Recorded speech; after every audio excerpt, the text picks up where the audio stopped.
E eu acho que o humor é a nossa grande dádiva, assim, é o grande presente e ferramenta que a gente tem para sobreviver nesse mundo.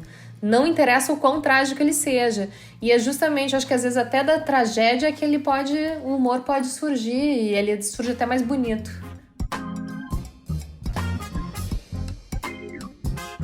Com um mundo de notícias violentas, de crise climática, de correria, fica difícil ser leve. O humor pode então ser uma ferramenta genial para tirar um pouco do peso dos dias. Essa é a receita da atriz Tainá Miller, que você acaba de ouvir aí. Eu sou Isabelle Moreira Lima e você está ouvindo o podcast da semana.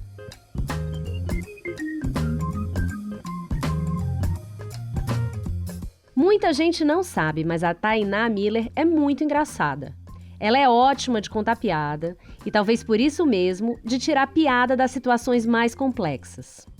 Foi por isso que a gente, da Gama, pensou nela para essa edição da semana Como Ser Mais Leve. A Tainá está gravando agora a 3ª temporada de Bom Dia, Verônica, que é uma série de suspense da Netflix, que é um dos maiores sucessos da plataforma no Brasil. Chegou no top 10 da Netflix em seriados de idioma não inglês em vários países. E para fazer esse papel, a Tainá pega pesado nos exercícios e no drama. Mas quando ela sai do papel, ela tenta desacelerar e achar graça no que ela vê. A gente conversou aqui sobre como ser mais leve em diferentes partes da vida. Na maternidade, diante do envelhecimento, diante dos problemas que o planeta enfrenta. Vale a pena ouvir até o fim e pegar algumas ideias com a Tainá. Ouve aí meu papo com ela.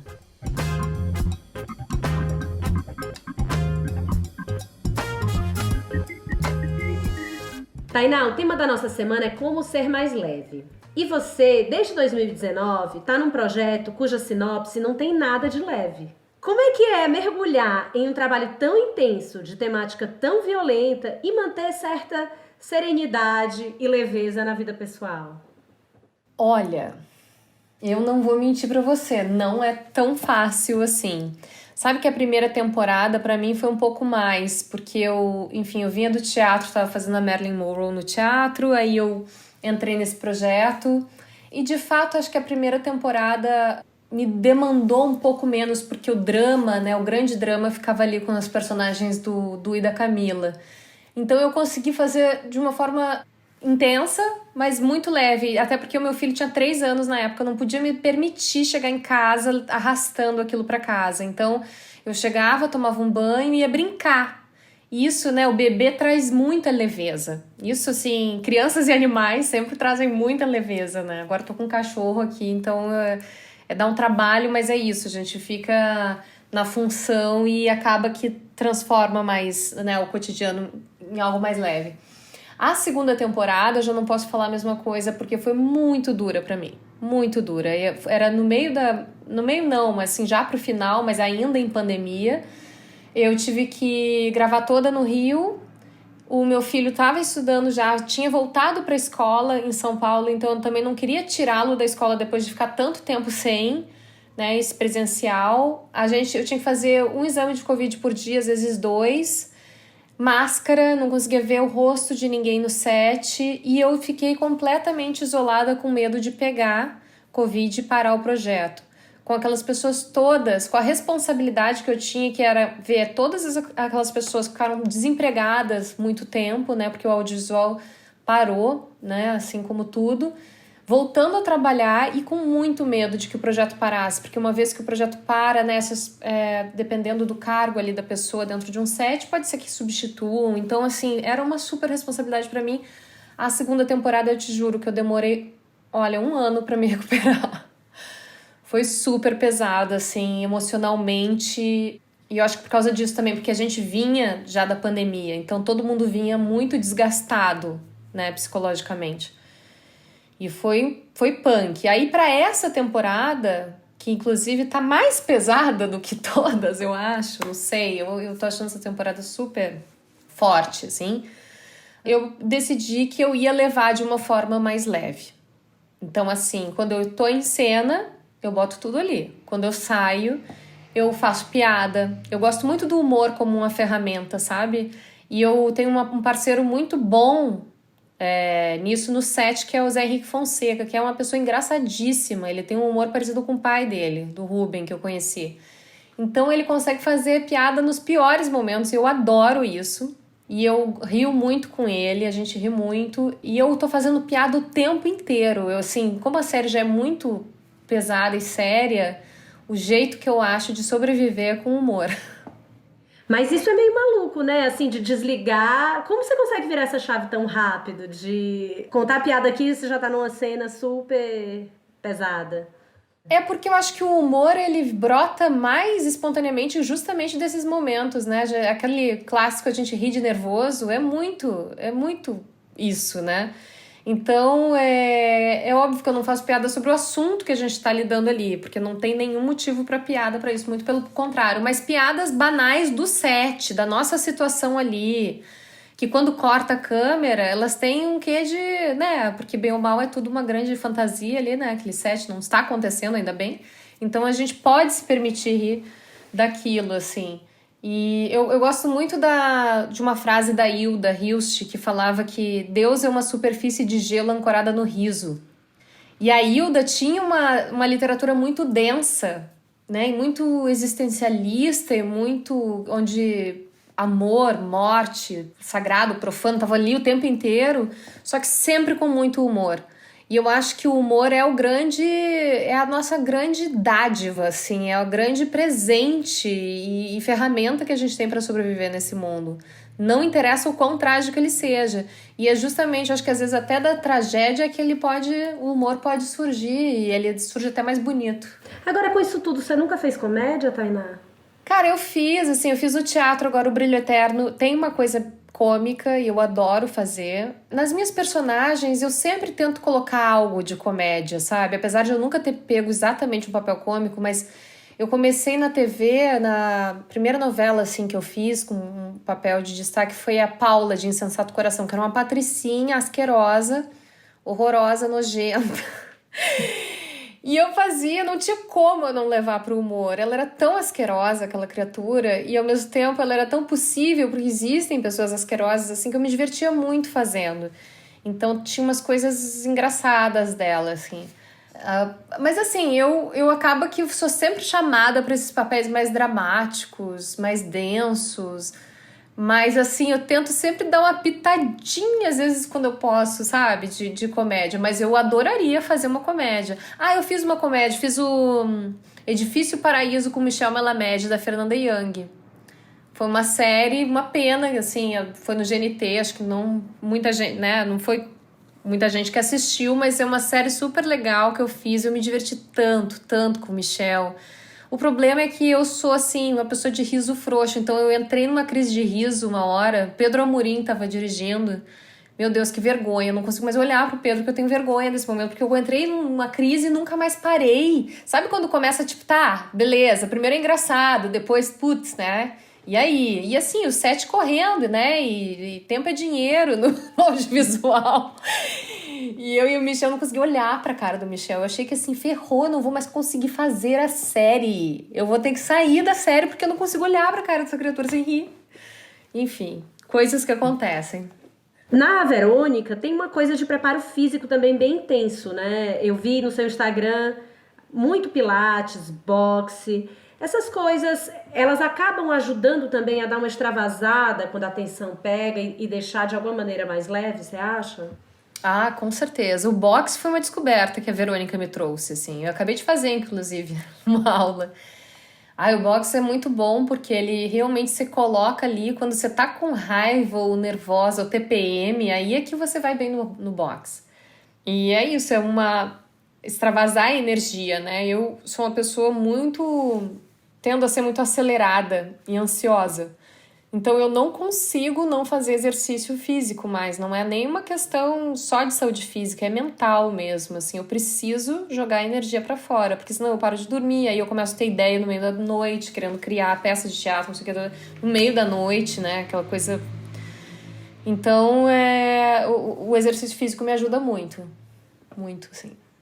E agora uma pergunta bem pros fãs da Verônica. O que você acha que tem de mais pesado nela e se tem alguma coisa que é leve nessa personagem e nesse trabalho como um todo? Olha, o que tem de mais pesado é o universo. A gente está contando histórias fictícias, mas sobre um universo muito real, né? Eu já não digo nem só que é o universo da violência contra a mulher só, mas é da condição da mulher no mundo que a gente vive, né? E não de agora, no mundo que a gente vive desde que o mundo é mundo. Então, acho que, por exemplo, essa terceira temporada vai trazer, aprofundar nesse sentido, assim, louca para lançar para poder falar. Mas isso é muito pesado, né? Você se dá conta de que... Eu ouço muito nas ruas as mulheres falando, assim, fãs da série. E eu acho que ela encontra um ponto de contato, não só aqui no Brasil, mas mulheres de fora do Brasil também. A série ela vai para, né, mais de 100 países, que é esse lugar de insegurança, né, que a gente vive como mulher, em várias camadas, né, do nosso ser, assim. É uma vulnerabilidade que nos acompanha, e isso é muito pesado. E ela é uma vulnerabilidade que ali em Bom Dia Verônica ela vai para um extremo, mas que essas pequenas violências cotidianas não tem mulher que não tenha passado. Então isso tudo é muito pesado e óbvio, eu como mulher, né, isso me atravessa muito, assim. Mas de leve, olha, é difícil ver uma coisa leve na Verônica. Mas eu acho que a Verônica, ela é impulsiva, né? Ela tem uma coisa impulsiva e desastrada, na verdade, se você for ver.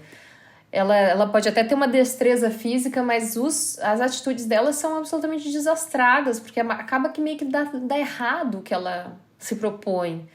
Ela age antes de pensar sobre, então acaba que ela faz um monte de cagada, coitada. Ela tenta, a intenção dela é boa, mas ela não é muito assertiva nos objetivos, assim, ela acaba se enrolando e se enrolando cada vez mais. E o que eu acho que é um dos motivos da piada, às vezes, no set, é que, assim, ou mulher pra futricar uma gaveta, né? Nossa, mas futrica a gaveta, assim, ela futrica. Quando vê assim, eu chego na sala e pergunto, o que eu vou fazer? Ah, futricar uma gaveta. Então, eu sou a maior futricadora de gavetas do audiovisual brasileiro. Se pá, mundial. Acho que não teve uma atriz que futricou mais gaveta do que eu. E aí, nessa de futricar gaveta, ela vai achando as coisas, mas vai se perdendo também. Então, ela é uma personagem errante, errática, né? E isso, de uma certa forma, é trágico e engraçado. Eu acho, pelo menos. Você escreveu também, no seu Instagram, eu li, sobre aos 20 anos ter medo de ser excluída da TV aos 40 por falta de vigor. Mas hoje a gente tá vendo que não é nada disso. Você tá vivendo talvez o seu papel de maior sucesso, você tá fazendo boxe, sentindo essa energia, muita energia. Isso foi algo que você acha, né? Que foi uma coisa que você, ao longo dos anos, né? Dos 20 aos 40, trabalhou em você? É sinal dos tempos também, porque as coisas mudaram, talvez, há 20 anos não era assim. Qual é seu palpite? Eu com certeza acho que é sinal dos tempos, né? Toda essa primavera feminista, né? Dessa nova onda de feminismo que tomou conta, né? Ainda bem, assim, da nossa cultura nos últimos anos. Eu acho que trouxe várias discussões interessantes e o etarismo é uma delas. Então, quando eu lembro de mim aos 20 anos, eu tinha uma coisa etarista de pensar, olha, eu vou, né, eu sempre fui muito, assim, ascendente sagitário nesse sentido, olha, então até os 30 eu tenho que fazer uma coisa legal, porque ferrou depois, né, eu vou ser a professora, a tia chata, não sei o que, não vai ter uma história onde eu seja uma protagonista, ou que, né, sei lá, eu tinha essa ideia, porque eu acho que aos 20 a gente acha que 40, né, é muito velha também.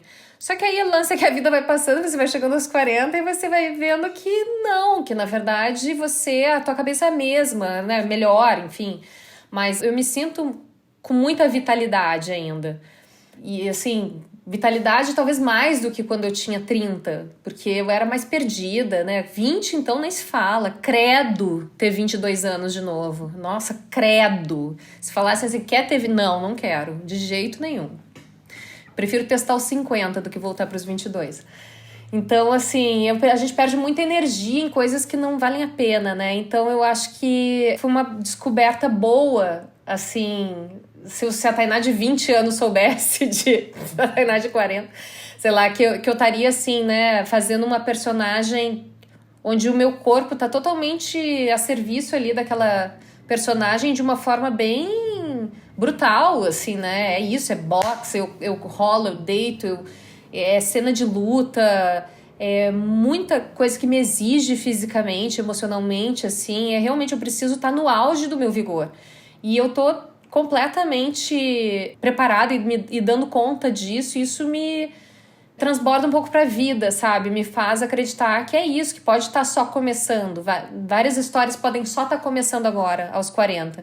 Aquele clichê que tinha, não tinha até uma revista Lola, Vida Começa aos 40, não tinha uma revista assim? E eu achava assim, pô, né, não é bem assim também, né? Mas eu tô achando que sim. Pra mim tá começando, muita coisa tá começando agora. Eu tô me redescobrindo, eu tô entendendo as minhas potências e as minhas também fraquezas, para também deixar de lado coisas, tá, isso não vai rolar eu levar adiante. Então a gente fica bem mais focada e a energia bem mais bem empregada, e por isso que eu acho que a gente faz as coisas de uma forma mais vigorosa mesmo. E como é que você acha que a maternidade entra aí? Você também fala bastante sobre a sua maternidade, né? Você acha que ela dá mais vigor, dá mais leveza? Você falou um pouco também de brincar com a criança, que a criança te convida a isso. Agora ele já tá um pouquinho maior, teu filho. Como você acha que entra nessa Tainá de 40 anos, enfim? Olha, eu acho que traz muita leveza a maternidade, apesar de ser um trabalho do cão, né? Não tem como... É um trabalho do cão, a gente...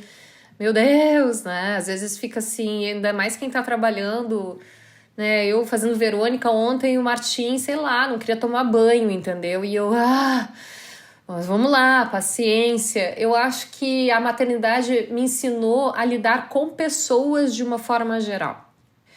Eu tinha um pouco de medo de gente, sabe? Eu confesso que eu tinha um pouco de medo de gente. Eu não sabia como colocar um limite com delicadeza. Eu não colocava limites de jeito, não sabia dizer não. E aí, quando isso ia me aviltando de tal forma, às vezes eu, sei lá, explodia ou qualquer coisa. Eu não sabia, eu tinha um pouco de medo de estar, sei lá, sendo inconveniente ou desagradando de algum jeito, que hoje, depois que eu tive filho, eu não tenho, porque eu entendi que, na verdade, todo mundo é criança crescida, e que o que a gente usa para educação dos nossos filhos lá, da disciplina, eu pelo menos uso da disciplina positiva e tal, a gente usa com adultos também. E os adultos vão bem, porque bem ou mal a gente cresce, mas a gente segue tendo quase essa necessidade de ser maternado para sempre, né? E a gente fica muito desamparado, às vezes, no mundo como adultos. E quando você aprende a maternar, você materna as outras pessoas também. E o olhar da maternidade é um olhar empático, é um olhar de escuta, né? Também é uma escuta muito atenta e traz uma sabedoria, que eu acho que, para mim, foi fundamental. Assim, não sei onde eu estaria se eu não tivesse tido filho, porque eu era uma pessoa meio perdida, assim, não sabia muito para onde ir, muito indecisa também. Ai, vou para cá, vou para lá, muitas opções. Eu sou geminiana, então todas as opções me deixavam louca. E aí o filho, ele vai excluindo as outras opções. Você tem aquele caminho ali, né, e vai focando. Uma das coisas que a gente pensou em você para esse tema, como eu te falei antes da gente começar, foi a tua casa na Serra da Mantiqueira, que é uma casa sustentável. Você sempre teve uma preocupação com o meio ambiente, e aí, nos dias de hoje, do jeito que a gente recebe tanta má notícia sobre o meio ambiente, né, em relação ao clima, é difícil manter uma postura leve e tranquila para o futuro, né? Eu queria saber como é que você lida com isso, também sendo essa mãe tão próxima do seu filho que você é, enfim. Eu sempre me preocupei com o meio ambiente, sempre. A minha mãe sempre trouxe bastante isso, assim. Então, desde muito cedo a gente separava o lixo, fazia essa coisa do mínimo, assim. Mas isso me impactava muito. As notícias lá dos anos 90 já me impactavam. Eu sempre gostei muito de Tom Jobim quando eu era criança também. E o Tom Jobim era um cara que falava muito disso, né? Foi um dos primeiros, assim, a falar, dos artistas, né? A falar amplamente de ecologia. E aquilo sempre me tocou muito. Inclusive, eu na minha família sempre fui conhecida meio como quase uma Cassandra, assim. Eu ficava, olha, vai acabar a água, hein? Tipo, sabe? Tipo, vamos economizar porque a água não é eterna e tal. Então, sempre isso me acompanhou. Por um tempo, eu pirei um pouco com isso, sabe? Eu fiquei meio, tipo, deprê. Porque aí eu comecei a estudar mais profundamente. Pô, e dá um desalento, né? dá um desalento com a humanidade. Por exemplo, hoje eu escutei no rádio que é isso, né? A polêmica de vamos perfurar a foz do Amazonas ou não. Sério, gente. Oi? Onde é que vocês estão com a cabeça, meus queridos? Né? A humanidade acorda, né? É muita burrice, é muita estupidez. Mas enfim... E aí a coisa da casa sustentável sempre foi um sonho de criança, assim. Eu sempre quis ter uma casa no campo, mas ao mesmo tempo uma casa que fosse completamente integrada, que não machucasse aquele lugar, sabe?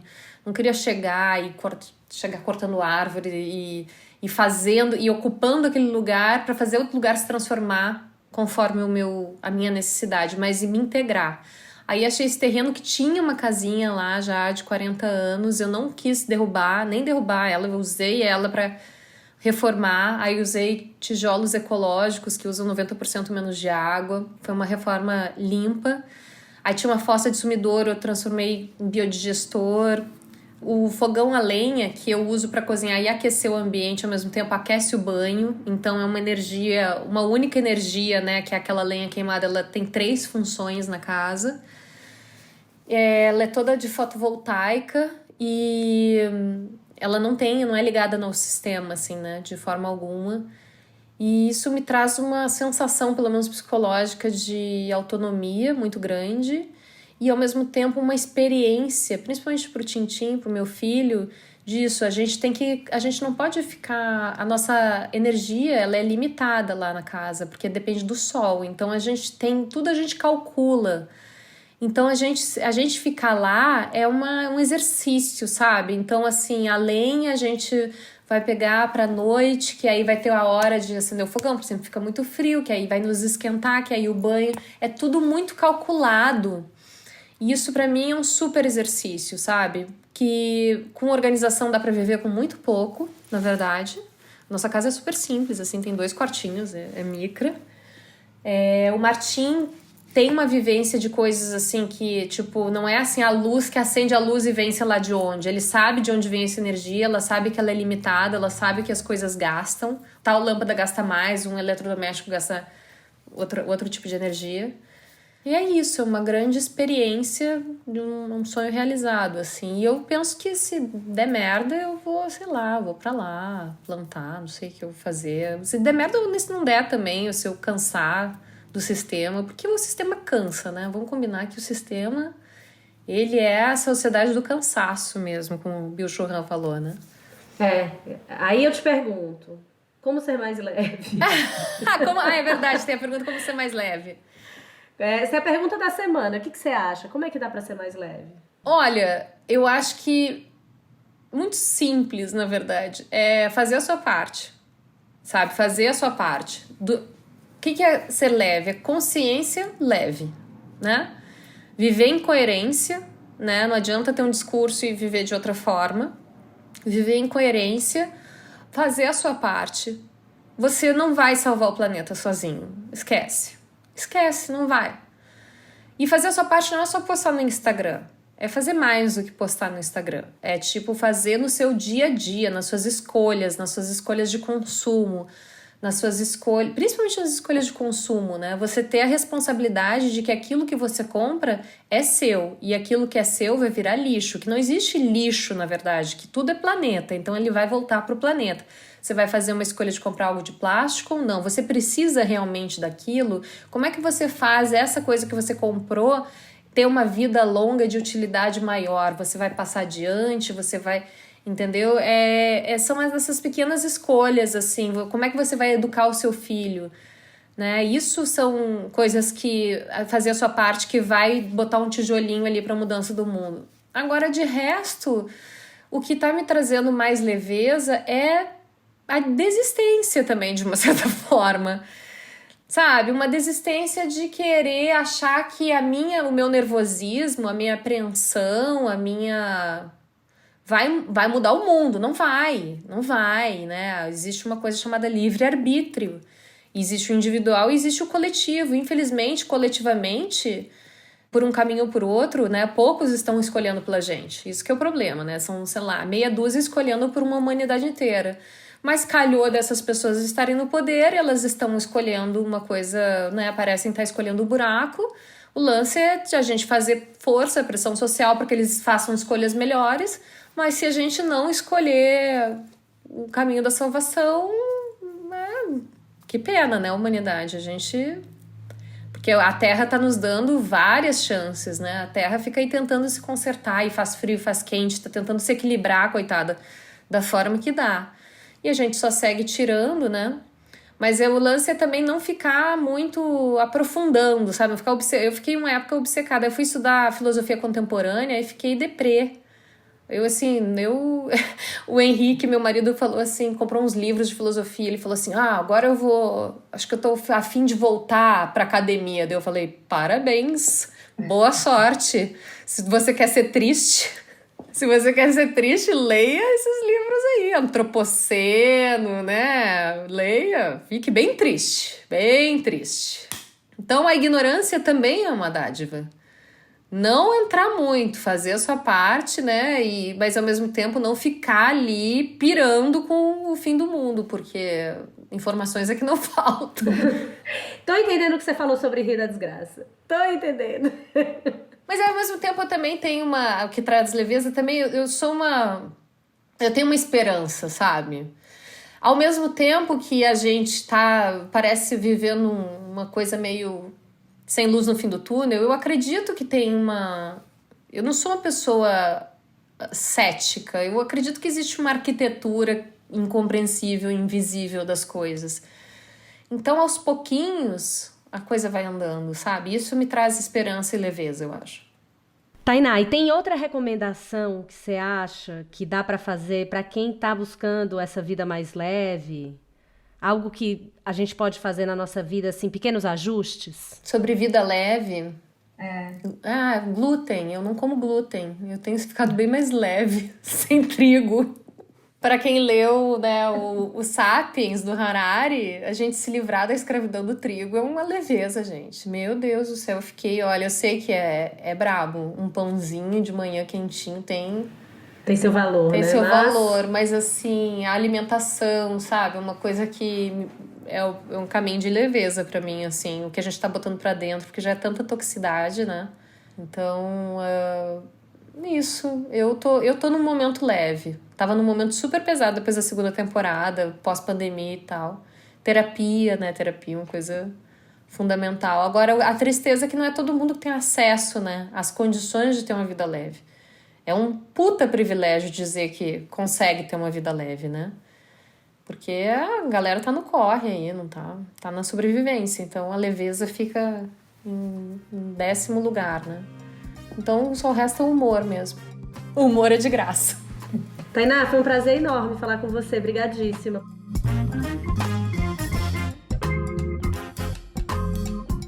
Se você quer saber mais sobre como ser mais leve, vai no site da Gama que a gente tem uma edição completa sobre o assunto. Para começar, a gente tem uma entrevista com a Elisama Santos, que é escritora, psicanalista e apresentadora de TV, sobre como exercer uma parentalidade mais gentil.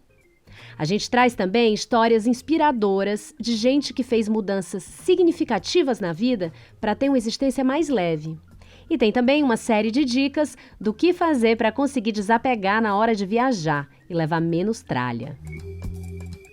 Sem falar no nosso bloco de notas com dicas e referências que a redação usou para montar essa edição.